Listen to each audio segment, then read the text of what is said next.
প্রাথমিকভাবে তো আপনি বললাম 50টা 100টা বাচ্চা আপনি পালবেন, 1 মাস 2 মাস 3 মাস 4 মাস এভাবে পালতে থাকবেন। মানে এটার মতো সময় দিতে হবে। মেন কথা হচ্ছে এটাতে সময় দিতে হবে, এটা থেকে আপনার কিছু শিখতে হবে। জি, এটাতে হচ্ছে বাচ্চা উৎপাদনের জন্য, ডিম থেকে বাচ্চা উৎপাদনের জন্য যে মেশিনগুলা, ইনকিউবেটর মেশিন।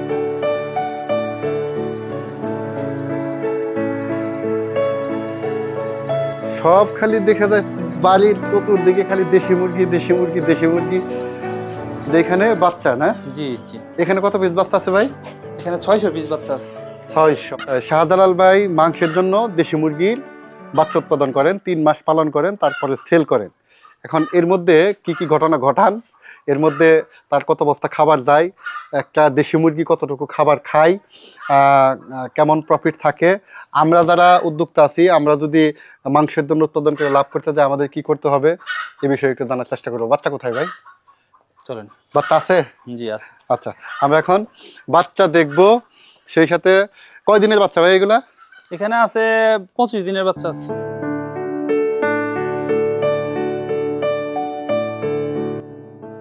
দেশি মুরগি যেখানে বাচ্চা না। জি জি। এখানে কত পিস বাচ্চা আছে ভাই? এখানে 600 পিস বাচ্চা আছে। আচ্ছা, যাই হোক, এখন আমরা মাংসের জন্য দেশি মুরগির বাচ্চা কতদিন আপনি পালন করেন? মাংসের জন্য 3 মাস পালন করলে 900 থেকে 1 কেজি পর্যন্ত, মানে এরকম ওজন আসে আর কি। 900 950 1 কি বলেন, এত ওজন হয়? 3 মাস পালন করতে হবে। 3 মাস পালন করলেই হবে? কি খাবার দেন আপনি? এখানে আপনার ফিড দেওয়া হয় 50%, আর পাশাপাশি আপনার কিছু খুদ, তারপরে গম, ভুট্টা ভাঙা এগুলো দেওয়া হয়, মানে প্রায় দানাদার খাবার যেগুলো আছে। আচ্ছা, আর এখানে তাহলে আপনার একটা বাচ্চা কত গ্রাম খাবার খায় বা কয় কেজি খাবার খায়? একটা বাচ্চা 2.5 কেজি থেকে 3.5 কেজি। 3 কেজি 75 কেজি 3 কেজি খাইতে পারে না ওরা। 3 মাসে 3 কেজি খাইতে পারে না, এর ভিতরে থাকে আর কি, 3 কেজির নিচে থাকে। আচ্ছা, তাহলে প্রতি কেজি খাদ্যের দাম যদি 70 টাকা ধরি? 70 টাকা না, ব্রয়লার খাদ্য যেটা, পোলট্রি খাদ্য, ওইটা হচ্ছে 70 টাকা কেজি। আর এগুলাকে খাওয়ানো হয় হচ্ছে কক মুরগির যে খাবার আছে, সোনালী মুরগির, ওইটা হচ্ছে 60 টাকা কেজি, 3000 টাকা বস্তা।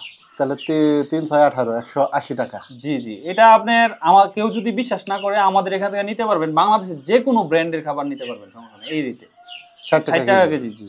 আচ্ছা, তাহলে আপনার একটা মুরগির পিছনে 3 মাসে কত খরচ হয়? 3 মাসে আপনার মানে ঔষধ খরচ, ইলেকট্রিসিটি বিল, সব মিলিয়ে দেওয়া আছে 250 থেকে 260 টাকা খরচ হয়। যদি কেউ নতুন উদ্যোক্তা থাকে দেখা যাচ্ছে তাদের খরচটা একটু বেশি হইতে পারে, 5-10 টাকা বেশি হইতে পারে, 270 টাকা ধরতে পারেন। এত টাকা আমাদের খরচ হয় না, 270 টাকা আমাদের খরচ হয় না। আমাদের 255 টাকা, 256 টাকা এরকম ইতিপূর্বে যে আমরা মাংসের জন্য করেছি এগুলোতে এরকম খরচ হয়েছে। তাহলে এই আপনার মুরগ যদি একটু বেশি থাকে তাহলে মনে একটু লাভের পরিমাণ বেশি হয় না?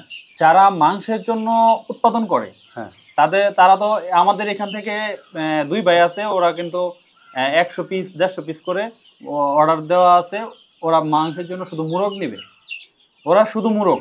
দেখা যাচ্ছে আপনি ব্রুডিং করলে হয়তো বা আপনার এখান থেকে 10-15 টাকা 20 টাকা যেটা আমরা লাভ করি এটা থেকে কমে উৎপাদন করতে পারবেন। কিন্তু যদি আপনি মুরগের বাচ্চাটা নেওয়ার পরে এটা কিন্তু আপনি আমাকে 20 টাকা বেশি দিচ্ছেন এক বাচ্চাতে, এবং বিক্রি করার সময় দেখা যাচ্ছে একটা মুরগির বাচ্চা বিক্রি করবেন হচ্ছে 300 টাকা, আর একটা মুরগ বিক্রি করবেন 500 টাকা। অনায়াসে 1 কেজি ওজনে একটা মুরগ 500 টাকা বিক্রি করতে পারবেন। দাম যদি একবারে কমও থাকে 450 টাকা ধরেন, তাহলে কি 150 টাকা বেশি বিক্রি করতে পারবেন। আপনি কি যে মুরগের বাচ্চাগুলো বাছাই করে সেল করেন? হ্যাঁ, বাছাই করে সেল করি। আবার এখানে মুরগির বাচ্চা যেগুলো থাকে এগুলো যারা প্যারেন্টস করবে, মানে দেশি মুরগির নতুন উদ্যোক্তা যারা রয়েছে, প্যারেন্টস করবে, ডিম পাড়াবে, তারা শুধু মুরগির বাচ্চা খোঁজে, তারা আবার মুরগি নিতে চায়। আর বাচ্চা মানে বিক্রি করার পরে যেগুলো থাকে আমার, এগুলো আমি মাংসের জন্য উৎপাদন করি। মাংস উৎপাদন করতে গেলে লাভ করতে হলে অবশ্যই নিজে বাচ্চা উৎপাদন করতে পারলে সবচেয়ে ভালো হয়।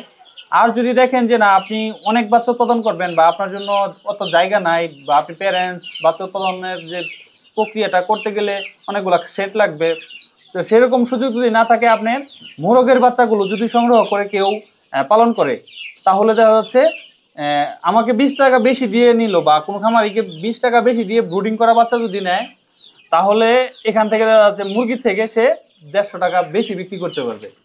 আর 2 নম্বর হচ্ছে বাচ্চা উৎপাদন খরচ। বাচ্চা উৎপাদন খরচ কমাতে হবে, খাবার উৎপাদন এবং খাবার খরচটাও কমায় নিয়ে আসতে হবে। যা আছে দানাদার খাবার যেগুলো কমে পাওয়া যায়, ভুট্টা ভাঙা, গম, ঘাস শাকসবজি এগুলো আপনাকে কিছু খাওয়াতে হবে। তো বড় হওয়ার পরে যখন খাবার বেশি লাগে তখন এগুলো তবে খাওয়াতে এটা ঠিক, যদি আমার বাচ্চার মধ্যে মুরগির পরিমাণ বেশি থাকে, মুরগির পরিমাণ কম থাকে, তাহলে আমার সেই লাভের পরিমাণ কম হবে। মাংসের জন্য যদি পালন করেন তাহলে আপনার লাভ এতটা হবে না। হবে না।